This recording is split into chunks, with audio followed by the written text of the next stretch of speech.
Being a paramedic, you have a chance to get out there in the community and save people.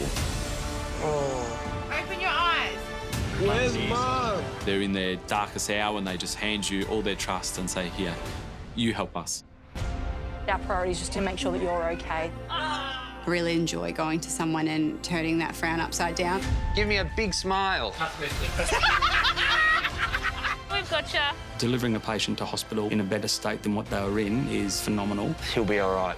Mum, I love you. They're like angels. That's it. Stop CPR. He's got a pulse. Being a paramedic has taught me life is precious and you shouldn't take a second for granted. On this episode of Paramedics, a father's worst nightmare. I saw the car hit Kevin. My immediate thought was death. And now, flight paramedic Steve must get the 19-year-old bike accident patient to hospital fast. How's my leg look? He could actually lose his leg, and that would be just absolutely life-shattering for him. Intensive care paramedic Matt performs a difficult procedure to alleviate his elderly patient's excruciating pain. Sorry, Cal. As I push the needle into it, there's a big area of air, which is a clear indication that his lung has collapsed by getting lots of bubbles out. What do you think that looks like? And little Bella is won over by dad and daughter team, Brett and Tegan. Ah, yes!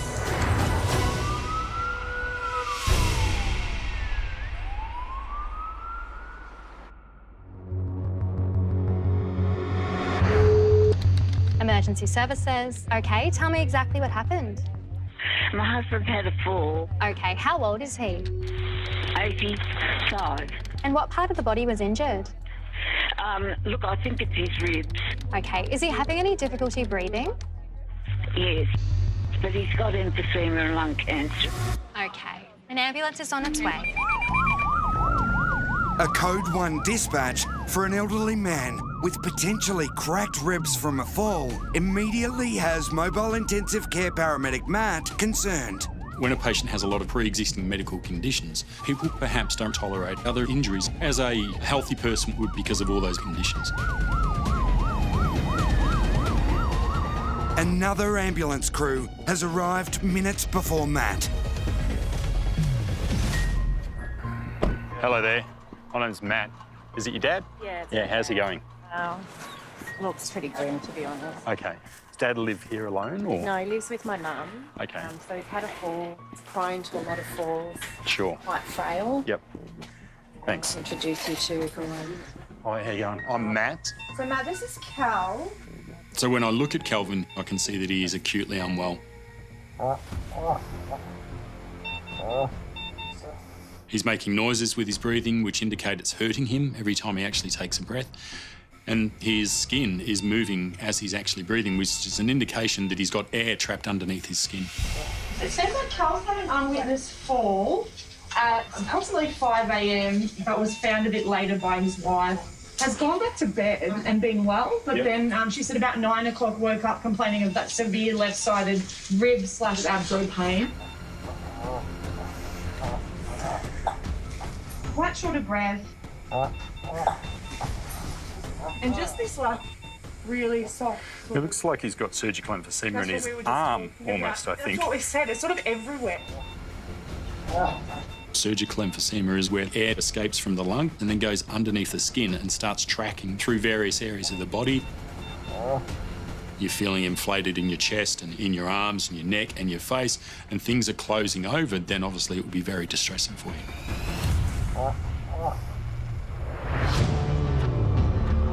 All set in the back then. Take off brake for 05. Good to go, mate. 200 kilometres northwest, flight paramedic Steve and the air ambulance crew have been urgently dispatched to a road trauma incident on a country road. A good RV point will be the Kingupna football ground. Roger, received that, thank you. We've been dispatched for a young man, a 19-year-old fella riding a motorbike. From what we believe, he's gone through a stop sign, but he's impacted with a car and has been thrown from the bike and landed heavily. He's got a severely fractured leg as his main injury at this point in time. How far out are we? 5 minutes. Excellent. Unfortunately, With just the way the roads are today, with a lot more cars, we are, as an ambulance service, seeing a lot more motorcycle accidents. Right, we'll commence the descent. There's the oval. Very clear on the left.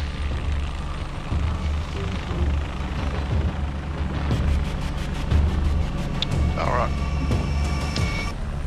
Welcome to Congupta.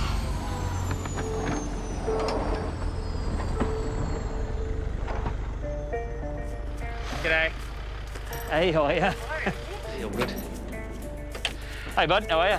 Good. What's your name, mate? Kevin. Kevin? Kevin, I'm Steve.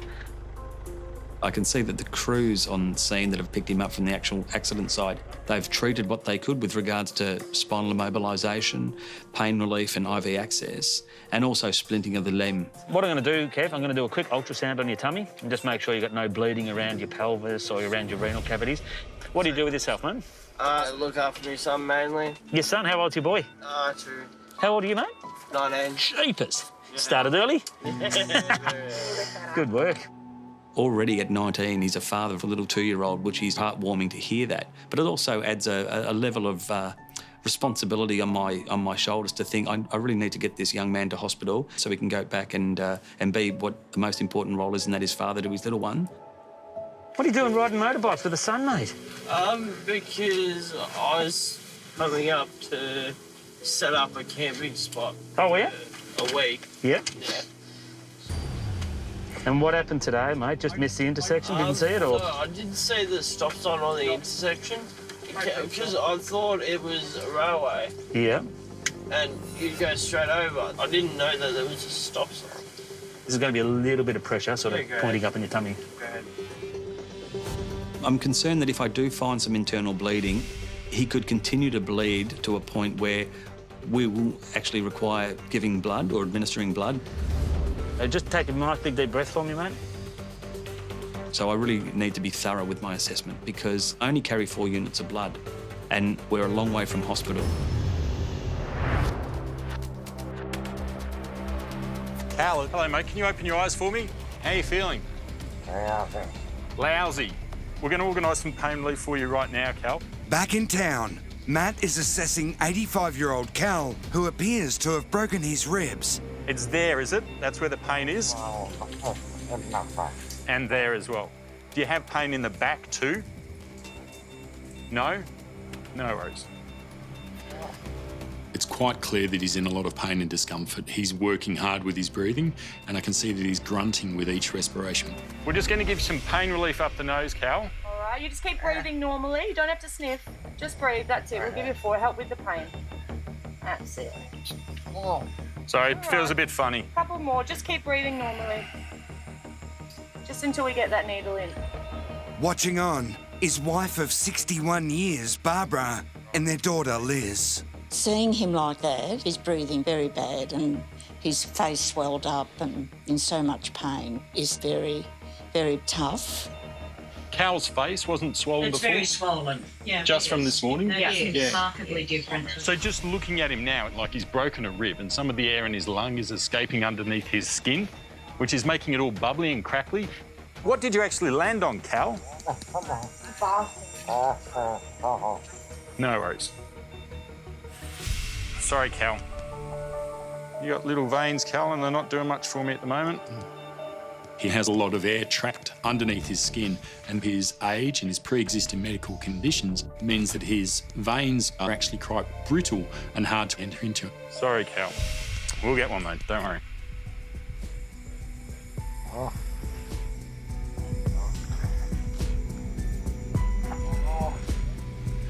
Okay, no worries. We've got a bit of Tegaderm. It is a relief to get your IV access. There's a lot more things I can do now that I've got a needle in his vein. Thank you. I can give him medicines for pain relief, and if I need to, if he deteriorates further, I can give him medicines which will allow me to take control of his ventilation as well. So it just makes the job go a lot more controlled and a lot calmer. So if we give 25 of IV fentanyl to be good, and then I'll just grab that lignocaine if I could. His health has gone downhill since Christmas. Christmas Day we had a family party and he was good, but since then he has gone down quite rapidly, yes. We have 5 children 13 grandchildren and 2 great-grandchildren. Although his vital signs, his heart rate and blood pressure and oxygen levels don't appear too bad, he's still working hard with his breathing. Can I just get a 23 gauge needle and just a swab as well if I could, please? One of the things that I can do is put a needle into his chest. So it's like creating a hole which is going to allow the air to come out of his chest and into the open air environment. Cal, I need to put a little needle into your chest, okay? So if anyone's around, they need to stand back because this will cause a little bit of pressure and air to come out as I actually do this. If the pressure is not being relieved from his chest, there is the potential that it will squeeze his lung and collapse his lung further and potentially squeeze his heart. So its ability to pump blood to the rest of the body is going to automatically reduce. Therefore, the long-term progression of that type of injury, and if not intervened with, is death. Cal, bit of discomfort in your chest, okay, mate?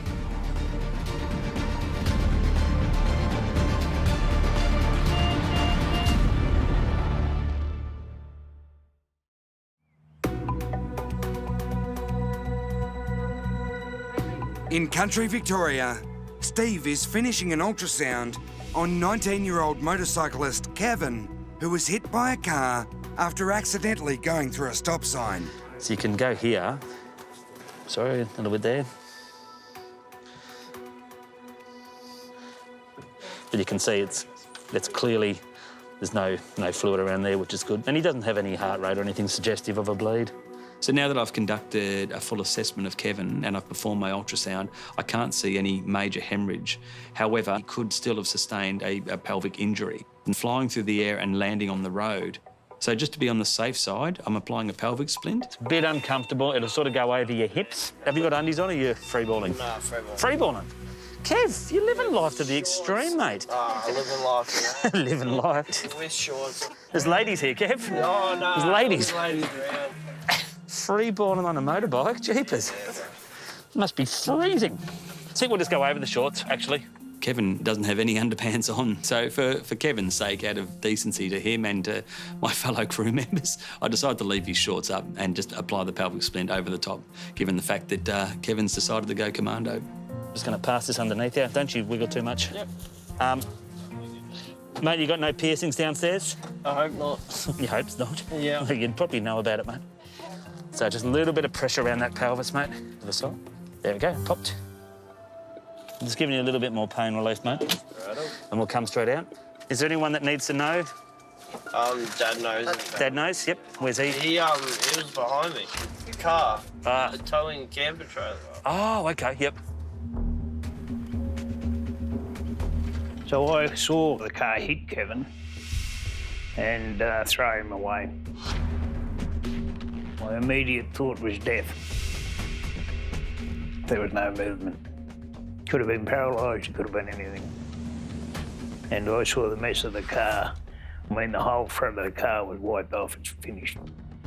Big hole in the windscreen where his head went through. I know. Well, I went to Kevin and he said, I can't get up, I've got a busted leg, so I had a look. Yeah, she was busted because the bone was sticking out through his skin. I don't mind. You can't love me, sir.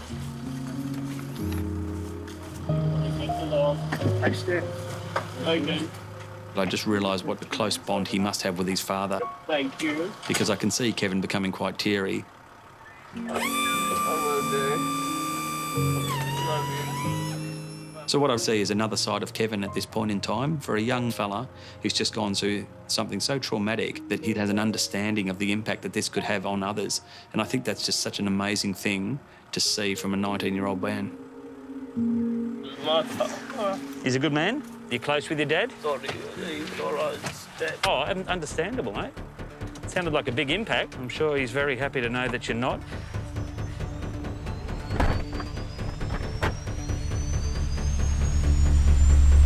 All set in the back, mate.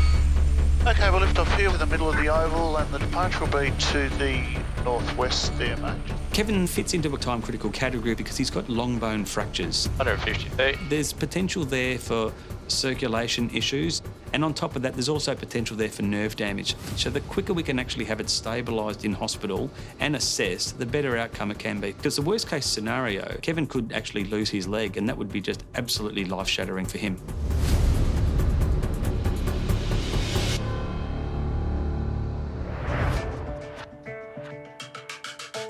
Back in Melbourne, Cal, bit of discomfort. before Matt can make an incision into Kel's chest, It's going to make all your skin go a little bit numb.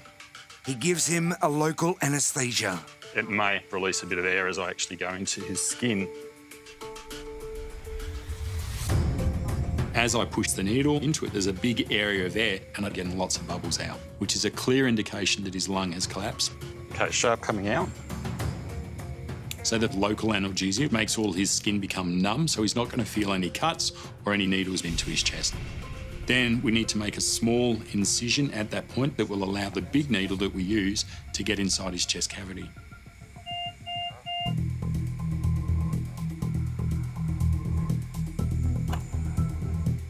There is a potential that you can hit major organs or major vessels inside the chest. Cal, bit of a sharp sting in your chest. I've given you some medicine so it shouldn't hurt much.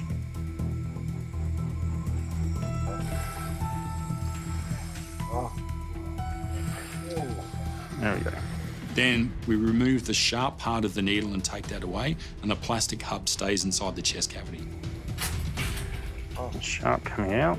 So there's a little one-way valve in a plastic clear cylinder at the end of the tube. So when we look for a sign that the needle has done the right thing, we'll see a fluttering within that valve inside the clear plastic tube. You can see that fluttering slightly there. Maybe when he takes a breath, you can. We're letting the air out, allowing his lung to re-expand. But by doing that, we're not going to get rid of the surgical emphysema. He doesn't automatically deflate like a balloon type thing. For the rest of his body, it's going to take a while to dissipate. Much better. So looking at our numbers, they're still good. Cal, how are you feeling? I was surprised at the work that they had to do whilst he was still sitting in the chair. They obviously had to stabilise him a little bit, and that was a bit distressing to see all of that. Mum and Dad have never been apart. They're each other's soulmates. Going to disconnect you from the monitor for the moment, Cal, and we're going to wheel you and pop you in the back of the ambulance, OK? Where the patient is acutely unwell, my attention gets focused on the patient, but I know that my team will be looking after the family members and friends and ensuring that they are taken care of as well. Turn towards me. I've got you. This way, just a step, that's it. A little dance. You good? Although Kelvin is actually feeling better at this point, it's clear that he's still got a significant injury. Obviously broken ribs, but I don't know what else is going on, so it's important that we move him rather quickly to hospital. Calvin, we're taking you to the Alfred Hospital, OK?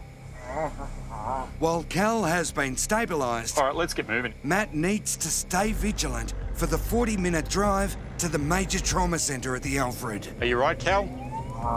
If I'm concerned that his oxygen levels start to go low again, I can do another needle decompression in the same spot. Or if he continues to deteriorate and drop his blood pressure, then I could end up taking over his breathing by putting the tube into his throat and controlling his breathing that way.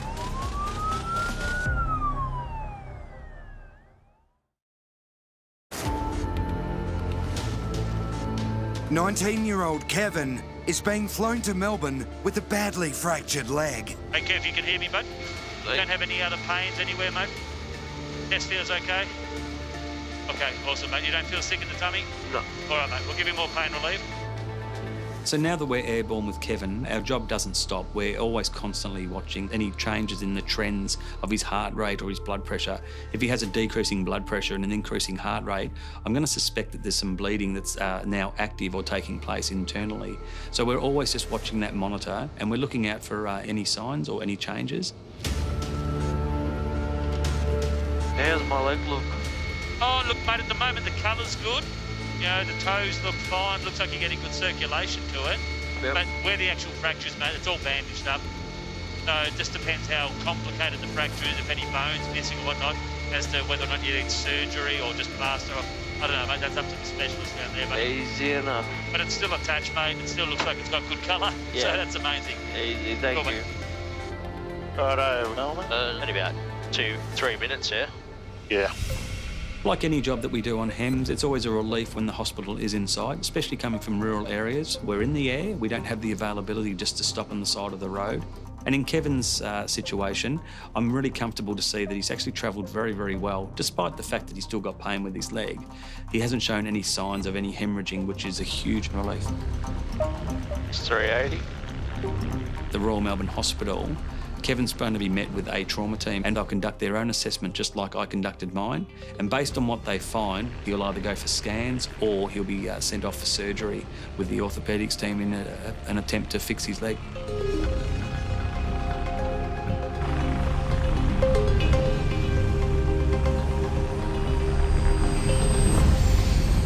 Good work, boys. I really hope that Kevin gets to go camping with his son and his dad. And when he does head out for that camping trip, some sage advice. So, Kevin, it pretty much dates back to what my mum always said, make sure you got clean underwear when you go out. He would never have thought this was going to happen, and he would never have thought he was going to have a paramedic standing over him, lecturing him about wearing underpants.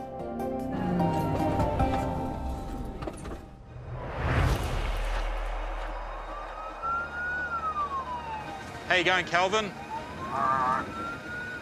All right? Good man.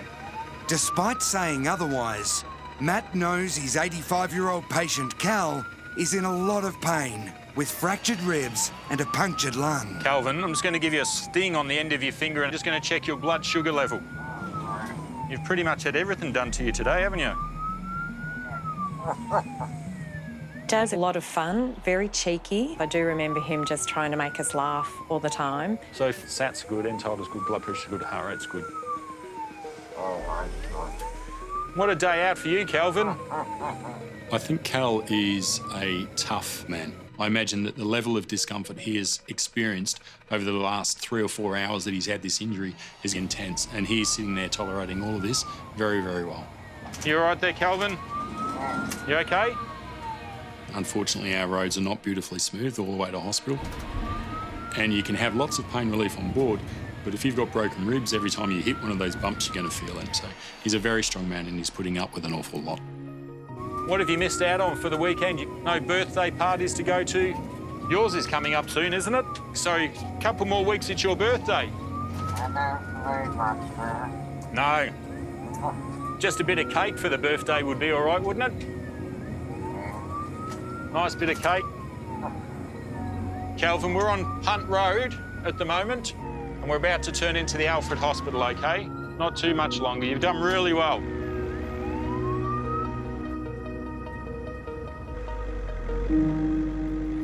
I can see that Calvin is a lovely man, surrounded by a lovely family, and my hope is that the hospital will look after him, give him lots of pain relief, keep him comfortable so that he gets home to his family. Thank you.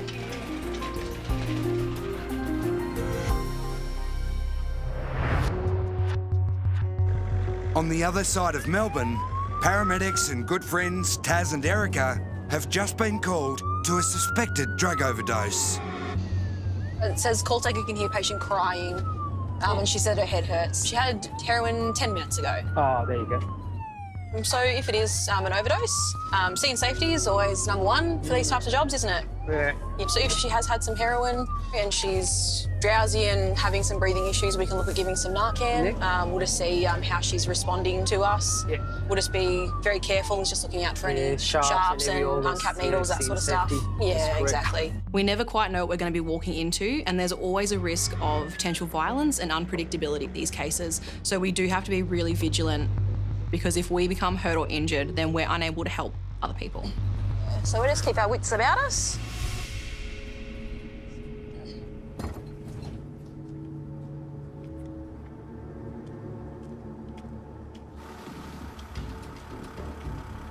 Are you with her? We pull into the street and we can see a man and a woman. The woman is stumbling down the road and she's clearly drug affected. Did she go unconscious at all at any stage? Or she's been like this for the whole time? Yeah, she's not safe. Watching this woman stumble across the road is a disaster waiting to happen.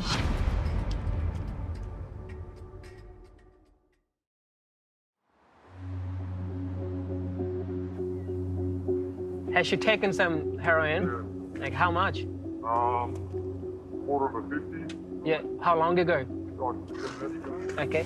With their patient wandering off down the road, Taz and Erica must work out how to approach this case. She clearly looks drug affected. Although she's conscious and she's standing and walking, but she's stumbling all across the road, she can fall and hit her head, and she can be hit by a car. She can also go unconscious and go into respiratory arrest, stop breathing. Yeah, she's walking on the road. Hang on. I'll get her. Okay. I'll take it to her. I just know what else to do. The thing is that we don't want her to keep wandering on the road. I'll get a car and I'll take it to her. Yeah, will you be okay? Yeah. Because we still want to assess her. We still want to see if we can help her. Yeah. Because she may be okay now. I mean, walking in the sense she's probably walking, but she may go unconscious at any stage. Yeah. Oh, she's real agitated. Yeah. So let's have the doors locked.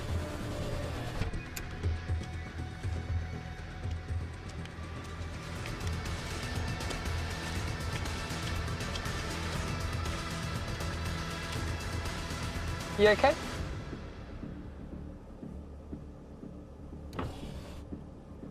He's concerned about you. No. Where are you heading? I'm just down here. Does someone live here? Yeah.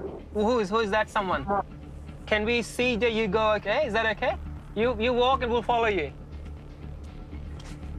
As much as we want to help this patient, we cannot force people in the back of the ambulance, but I'm still concerned for her and I just want her to be safe.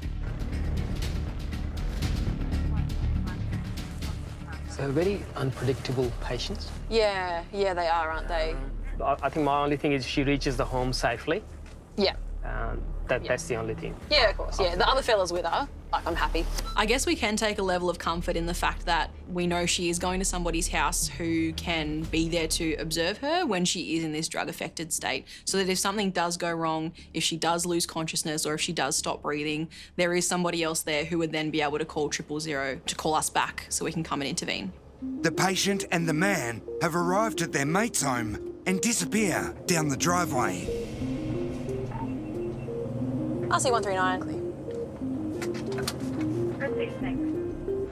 For now, we know that this woman is off the road, she's safe inside a house, there's someone looking over her, so now we can clear and make ourselves available for the next person who needs our help.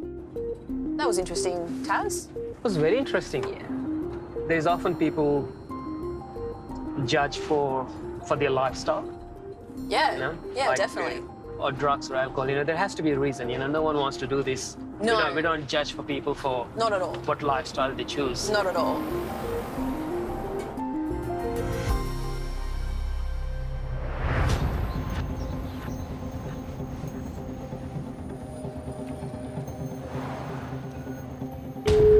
Emergency services. Okay, tell me exactly what's happened. Just picked up my 7-year-old from after school care. She's 16 in her bed and I can't wake her up. Did you say you're unable to wake her up? Yes. Okay, I'm organising that help now. Stay on the line. I'll tell you exactly what to do next. Teague, we've been dispatched to a 7-year-old girl who's unconscious, unable to wake up. The traffic in the northwest tonight is unusually heavy, and father and daughter, Brett and Tegan, have some distance to cover. I'm thinking of my kids when they were 7 to 10-year-old, and you put yourself in that same situation. As a parent, it would be just gut-wrenching. They'd have a squillion questions, and we're out in traffic. Good, clear left. Yep, well done. It's okay. So just going to read it up again. Fast breathing. Colour change pale. Tegan's driving and doing a fantastic job. Safety is our paramount, and obviously the other stakeholders on the road, so we don't want to be causing other accidents. So we've got to try and be fast and smooth. We're trained to drive in these situations. It's just all about controlling your emotions. Another quiet night is going horribly wrong. This time for an elderly man out for dinner with his family. Emergency services. Tell me exactly what happened. My husband It seems to be passing out. He's semi-conscious. Okay, we'll get some help for him. How old is he? 82. Okay. Does he have a history of heart problems? He has a pacemaker. Okay. Got that help organised okay? RC139, Roger, code 1. Mike and Eamon are being sent to support Micah paramedic Gavin, who will get to the patient first. We're going to a 82-year-old male who is at a pizza restaurant who's passing out. He does have a pacemaker. If a person's pacemaker is not working correctly, it means their heart's not going to be beating the way that we need it to, and it can lead to problems like collapse or even a cardiac arrest. All right, not clear on the left, can't see anything. Okay, lane 1 stopped, lane 2 clear, clear left. When a person collapses, that usually means there's not enough blood going to their brain. That's really serious on its own, but especially in an 82-year-old person, it's not a great situation. There they are up there.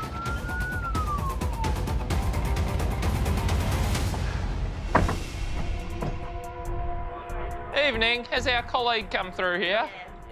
When we arrive on scene, our patient's already been placed on the ground. He looks really frail and really unwell. His skin colour is quite poor. What's your name, sir? John. John, g'day, John. He could be in big trouble.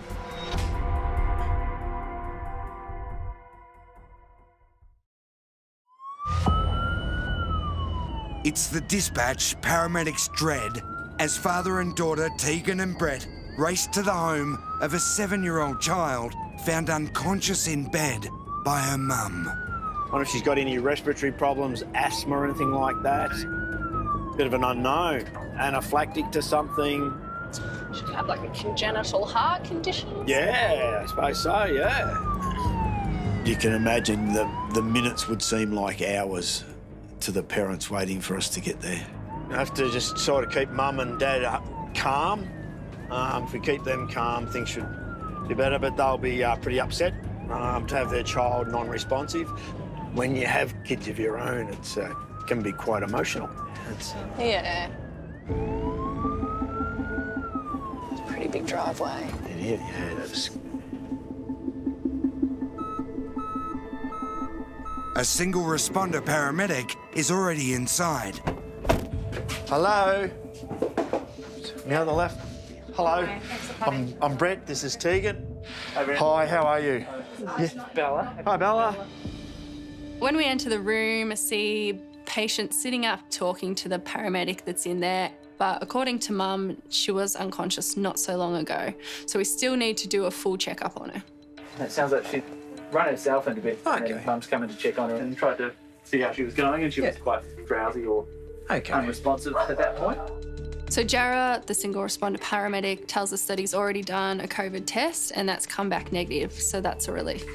So what I'd like to do is have a look at your throat up here, your ribs and your tummy, and see how your breathing looks. I know it's cold, so we'll just do it quickly and then you can wrap up again. Would we be able to have a look at that, Bella? Yeah, Bella? Lovely. Look at you go. I can see what you had for dinner. Good girl. Dad's really good at getting kids to trust him, and I can speak from experience. He's got hundreds of dad jokes, which work every time. That you have got long hair. I see it's grown a hair clip. A pretty pink one. Excellent. Very clear, yeah. Bella's breathing is fantastic. There's no sounds that I shouldn't be hearing. So probably the big thing is that she's febrile at 38 degrees, which is quite warm. Heart rate's 130, a little bit quick. Blood pressure's on the 100, so that's perfect. And the oxygen sat stills at 97%, so that's brilliant. Yeah. So everything that I would see is quite normal for Bella. How's she looking for you right now? Is there any? Tired. Just tired, yeah. Very active. Yeah. Thankfully, Bella doesn't have anything life-threatening, but she does have a temperature and complaining of a sore throat, so we will give her some Panadol and see how she goes. Mum tells us Bella doesn't like taking pills, but luckily Dad has totally gained her trust. OK, sweetie, we'll take our tablets. Here you go. Here's your water. Go on, sweetie. That. What does it taste like? Strawberries or something? Lemon, right. Ooh. she agreed to have some Panadol. And that was to Mum's amazement. Oh, yum. You're doing so well. So we've had a chat with Mum now. She's happy that Bella's back to her normal self. She's getting better by the second, actually, and she's more than happy for Bella to stay with her this evening. Okay. So, no trip in the ambulance for Bella tonight, but Brett's happy to give her a tour before they go. There you go. Where would you like to sit? On here? You be the patient. Oh. What do you think that looks like? Ah, yes! That's what it's supposed to be. Good girl. What do you reckon? I really do love working with Dad, and it's been so great to see how he is with patients, especially the little ones. See you, Possum. Bye-bye. Well, she was a nice little girl, wasn't she? She was gorgeous. Yeah, she was lovely, yeah. She loved your bloody elephant. Oh. Hey, I haven't seen that before. Uh-oh. Oh, it's not my best one yet. Just the eyebrows were a little bit off today.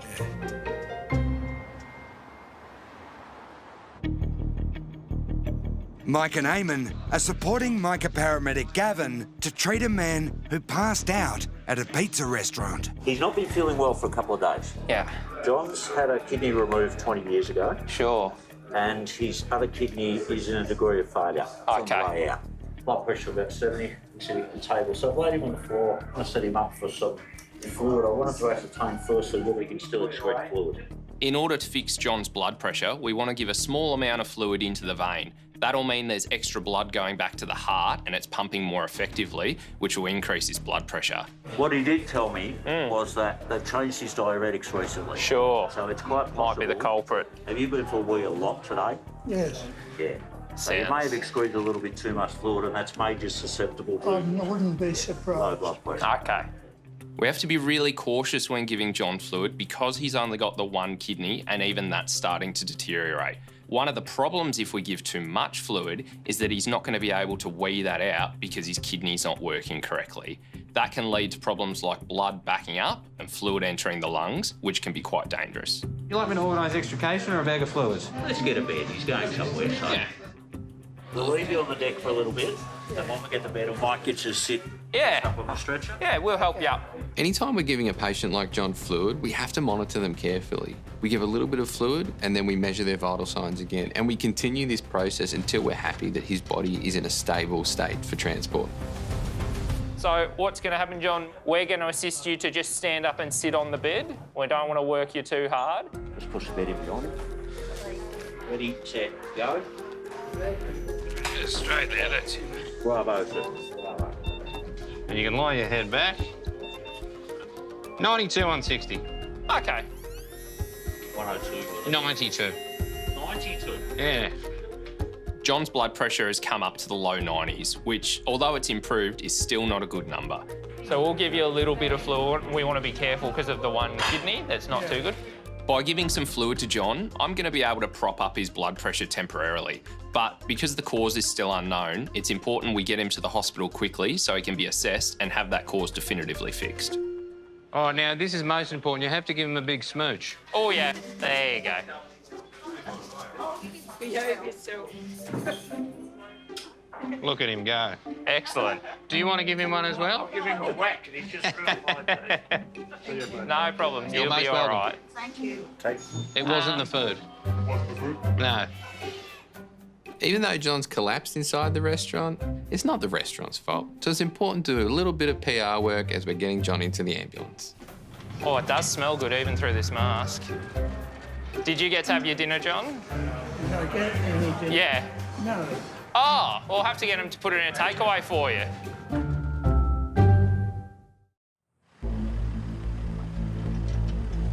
"19-year-old motorbike rider Kevin was hit by a car at speed on a country road after accidentally running a stop sign. At hospital, doctors confirmed Kevin had a nasty compound leg fracture. Surgeons had to dislocate his knee to put rods permanently through his tibia. Kevin spent 3 months in a moon boot. Now, if I order some more wood to move all this, but is now getting around nearly as good as new. Don't know why that's not opening. He had a broken finger, broken leg, but he was all right. That one there, it's got a dipstick in the transmission there. To the paramedics, all I can say is thanks muchly. Yeah? He returned back good. They do their job every day, see these sorts of things every day. They have to be a kind of special sort of person and a very strong sort of person. Oh, well, we haven't got much to do until we take this Yeah, out. well, pull the boat out. Easy.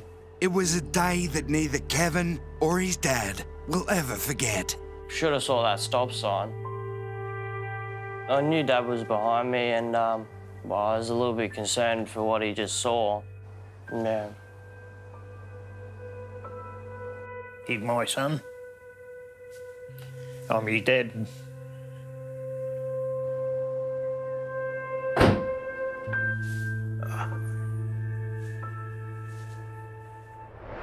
Blood pressure about 70, sitting at the table, so I laid him on the floor. Mike and Eamon were called to a pizza shop after 82-year-old John passed out with drastically low blood pressure. So what's going to happen, John? We're going to assist you to just stand up and sit on the bed. We don't want to work you too hard.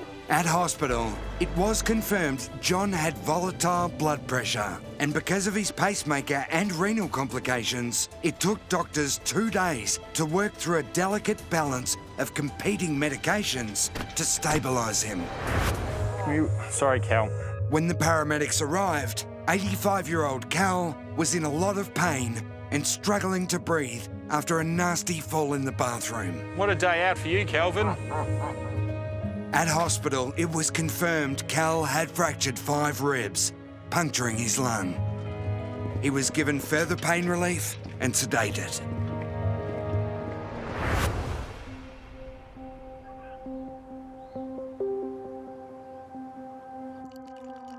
I still remember that day. Thank you. He looks very happy there. Yeah. Cal was already frail from emphysema and lung cancer. He never regained full consciousness and passed away 2 days later, surrounded by his family. He had a good life. His family came first above everything else, yes. Pop was handsome, wasn't he? There were so many angels watching over Dad on that day, and those angels were the paramedics that came to support him. Beautiful, wonderful people looking after a very frail man. Yeah.